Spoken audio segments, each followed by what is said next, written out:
অস্ট্রেলিয়ার মাটিতে অস্ট্রেলিয়ার বিপক্ষে একটা টেস্ট ড্র করা বাংলাদেশের জন্য সেটাই হতে পারত আদর্শ চাওয়া, কিন্তু নাজমুল হোসেন শান্ত সেই সহজ আর নিরাপদ পথটা বেছে নেননি।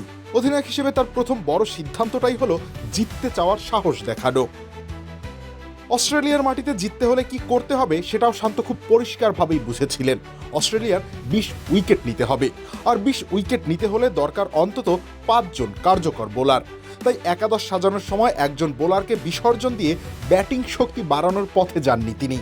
জয়ের জন্য কার্যকর হিসাব কষে কুল অ্যান্টিপারস্পিরেন্ট ডিওডোরেন্ট স্টিক, যা আপনাকে দেবে 24 ঘন্টা পর্যন্ত ঘাম থেকে সুরক্ষা। তবে ক্যালকুলেটিভ রিস্ক নিয়েছেন শান্ত। মাঠের কৌশলেও সাহসী শান্ত।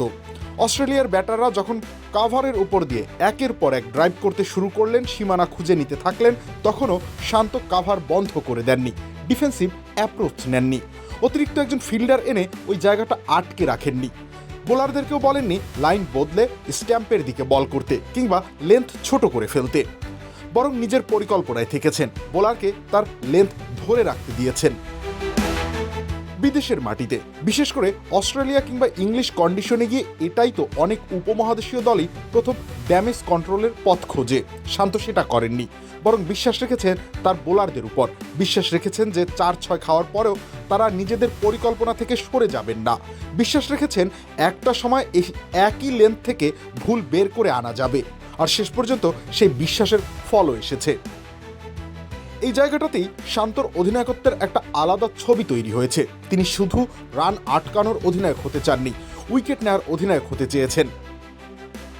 আর বোলিং পরিবর্তনেও ছিল একই ধরনের চিন্তা।